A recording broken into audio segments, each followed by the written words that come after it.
युक्ति का पट छल, युक्ति का पट छल, साम दाम दंड भेद। बिहार चुनाव में काबा, बिहार चुनाव में ईसब्बा। 74 के नीतीश कुमार मैदान में आ गए हैं। तेजस्वी यादव कहां हैं? राहुल गांधी कहां हैं? बिहार में नॉमिनेशन प्रोसेस खत्म हो चुका है। अब चुनाव प्रचार का टाइम है। महागठबंधन वाले मैदान से गायब हैं और नीतीश कुमार ताल ठोक रहे हैं। तो हम आपसे यही कहेंगे कि सबको जितवाइए। और देखिए, वो लोग गड़बड़ किया, वो लोग कोई काम किया है जी, तो हम तो हटवाए। हमको सब गड़बड़ करता तो क्या करता है? वो सब कमाता है, समझ गए ना? कोई काम नहीं है, इसलिए वो सब कोई ध्यान रखिए। बिहार से काम हो रहा है और केंद्र सरकार का पूरा सहयोग मिल रहा है, तो आपको मालूम है बहुत आगे बढ़ेगा बिहार। इतना ज्यादा अब बढ़ रहा है और आगे हो जाएगा। तो करिएगा ना भाई, इन लोगों को हथवा दे के बतावा।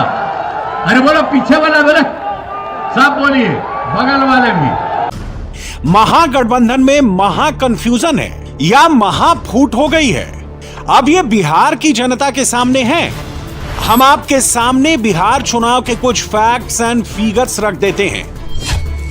बिहार विधानसभा में कुल सीटें हैं 243 और महागठबंधन के उम्मीदवार हैं 255। है ना कमाल की बात? एनडीए वालों ने 243 कैंडिडेट ही उतारे, महागठबंधन वालों ने 12 कैंडिडेट बोनस में दिए। हमारे यहाँ सीट का बंटवारा हो गया, नंबर फिक्स हो गया, कैंपेन शुरू हो गया। सामने में आप देखिए, बहुत जगह एक दूसरे के आमने सामने लड़ रहे हैं, न कोई आइडिया है, न कोई एजेंडा है। और पूरा जो डिसरे में जो कहता है पूरा का पूरा, वो कहने के लिए नाम है महागठबंधन, कुछ बचा ही नहीं उसमें। आरजेडी ने 143 उम्मीदवारों की एक मुश्त लिस्ट जारी की। कांग्रेस ने अलग अलग कुल 61 सीटों पर कैंडिडेट उतारे।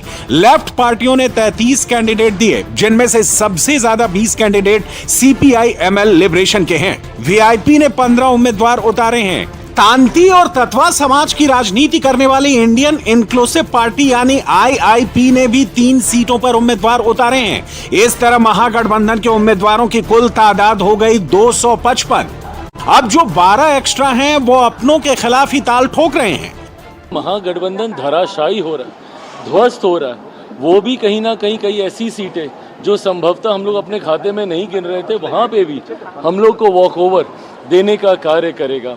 हकीकत में जो गठबंधन अपने घटक दलों को नहीं संभाल सकता, जो 5-6 दलों को एक साथ नहीं रख सकता, वो बिहार और बिहारियों को एक साथ कैसे रख सकता है? महागठबंधन की महाफूट के कुछ सैंपल देखिए, इसी से बिहार चुनाव का सैंपल सर्वे पता चल जाएगा। सासाराम से आरजेडी का कैंडिडेट सत्येंद्र शाह बैंक डकैती के पुराने केस में अरेस्ट हो गया। सत्येंद्र शाह 2004 में झारखंड के गढ़वा में हुई बैंक डकैती में वांटेड था। अभी लालटेन छाप टिकट पा गया। बिहार में जेएमएम के साथ आरजेडी का गठबंधन टूटते ही झारखंड पुलिस ने वारंट भेज दिया और रोहतास जिला पुलिस ने आरजेडी कैंडिडेट को अरेस्ट कर लिया। आरजेडी ने अपने सिटिंग एमएलए राजेश गुप्ता का टिकट काटकर सत्येंद्र शाह को टिकट दिया था। अब डकैती केस में गिरफ्तारी के बाद सासाराम में लालटेन जलना मुश्किल है। सुपौल में कांग्रेस ने एक ऐसे व्यक्ति को टिकट दे दिया जो राहुल, सोनिया और प्रियंका गांधी के लिए गालियां लिखता था।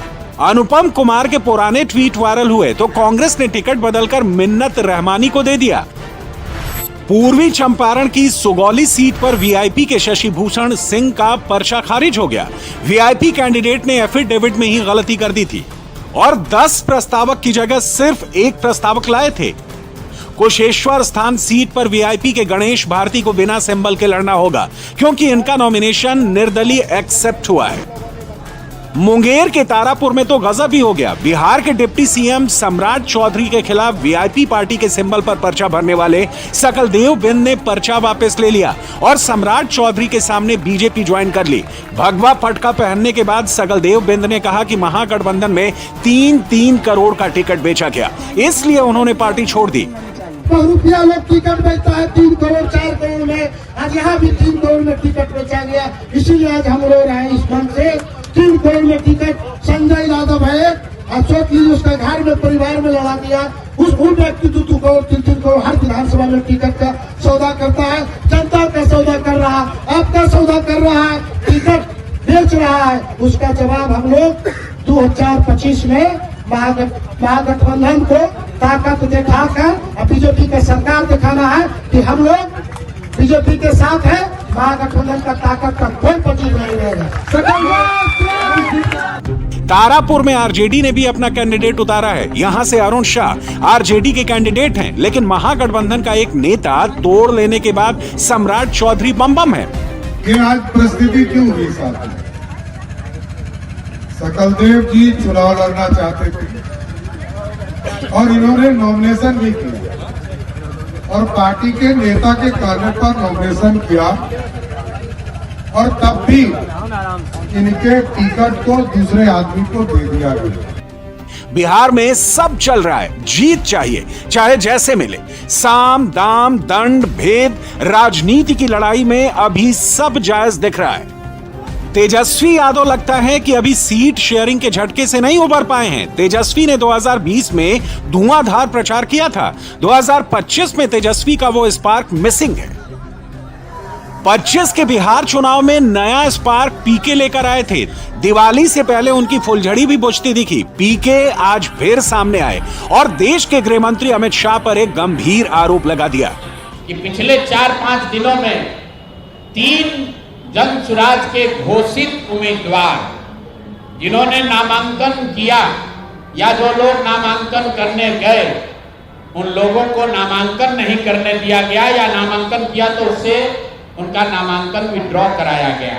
ये देखिए, ये हैं भारत के गृह मंत्री, ये भारत के गृह मंत्री हैं अमित शाह। अमित शाह जी हैं भारत के गृह मंत्री और साथ में है धर्मेंद्र प्रधान जो भारत सरकार के मंत्री हैं और भाजपा के यहाँ चुनाव के अधिकारी हैं, प्रभारी हैं। देखिए आप लोग, आचार संहिता की बात होती है, वोटरों को डराने खरीदने पर आचार संहिता लागू है, लेकिन सामने का जो उम्मीदवार है उसको भारत के गृह मंत्री अपने साथ खड़ा किए हुए हैं, पूरे दिन बैठाए हुए हैं ताकि वो नामांकन भी ना कर सके।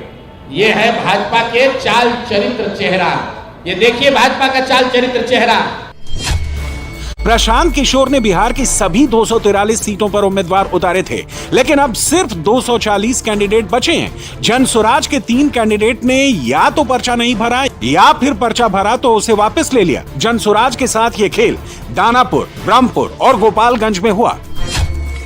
दानापुर में जनसुराज के प्रत्याशी मुकुल साह का नामांकन नहीं हो सका। पीके का आरोप है कि अमित शाह और धर्मेंद्र प्रधान ने मुकुल साह को दिन भर अपने पास बिठाए रखा। बक्सर के ब्रह्मपुर सीट से जनसुराज के प्रत्याशी डॉक्टर सत्य प्रकाश तिवारी ने प्रचार शुरू करने के बाद पर्चा वापस ले लिया। पीके का आरोप है कि बीजेपी नेताओं ने उनके घर जाकर दबाव डाला। गोपालगंज में डॉक्टर शशि शेखर सिन्हा ने भी बस्ता छाप से पर्चा भरा था, उनका पर्चा भी वापस हो गया। पीके ने बीजेपी पर उन पर भी दबाव डालने का आरोप लगाया है। बात 3 प्रत्याशियों की नहीं है, क्योंकि जनसुराज के 240 योद्धा भी हैं मैदान में। भाजपा को हराए बगैर, एनडीए को उखाड़े बगैर मानेंगे नहीं और 14 तारीख को परिणाम आएगा, दूध का दूध पानी का पानी हो जाएगा। लेकिन ये जो माहौल बनाने की कोशिश कर रहे हैं कि हम लोग डरने वाले हैं, मेरे भाई प्रशांत किशोर जनसुराज के साथी किसी से डरने वाले नहीं हैं। हम लोग किसी से डरने वाले नहीं हैं।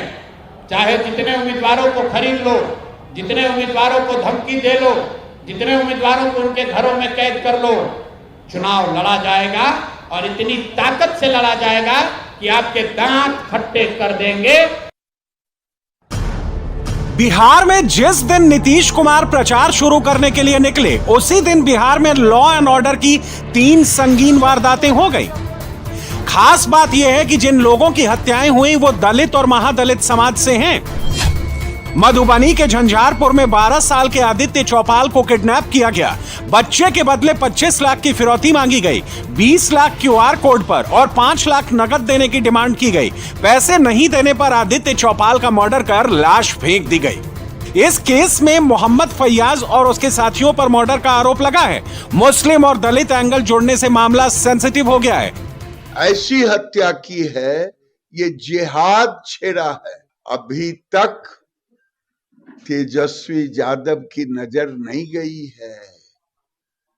केवल तेजस्वी यादव नहीं, राहुल गांधी फतेहपुर जा सकते हैं, लेकिन यहाँ दलितों के हत्या पर क्योंकि मुसलमान मारने वाला है इसलिए नहीं जाएंगे।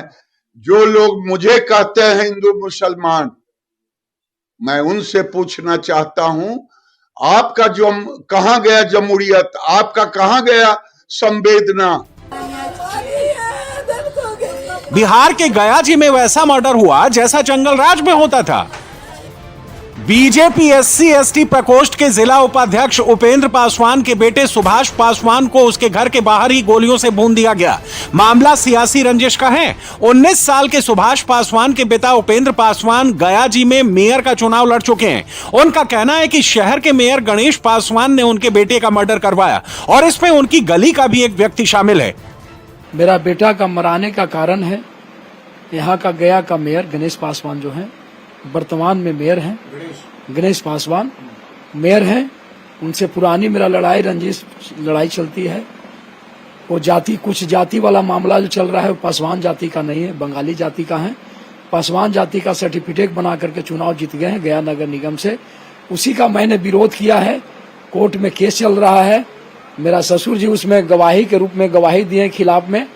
उसी के तहत 5 लाख रुपया सुपारी दे करके मेरा बेटा को हत्या करवाया गया है उन्होंने गणेश पासवान ने। 24 घंटे के अंदर अंदर बिहार में तीसरी वारदात भागलपुर में हुई। यहां धार्मिक पोस्टर जलाने को लेकर हंगामा हो गया और एक धर्म विशेष के लोगों ने सड़क पर उतरकर बवाल किया। बिहार में मुख्यमंत्री नीतीश कुमार के पास ही होम मिनिस्ट्री भी है। बिहार पुलिस सीधे मुख्यमंत्री को रिपोर्ट करती है। लॉ एंड ऑर्डर सीएम साहब का डिपार्टमेंट है। महागठबंधन अभी सवाल भी नहीं पूछ रहा, उल्टे नीतीश कुमार बिहार के लोगों को जंगल राज की कहानियां सुना रहे हैं। लोग शाम के बाद घर से बाहर नहीं निकलते थे।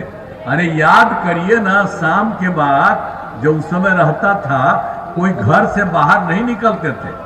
हम तो जब रहते थे बाहर तो हम जब आते थे किसी मिलने के लिए तो उसके घरवा में घुस करके हम मिलते थे।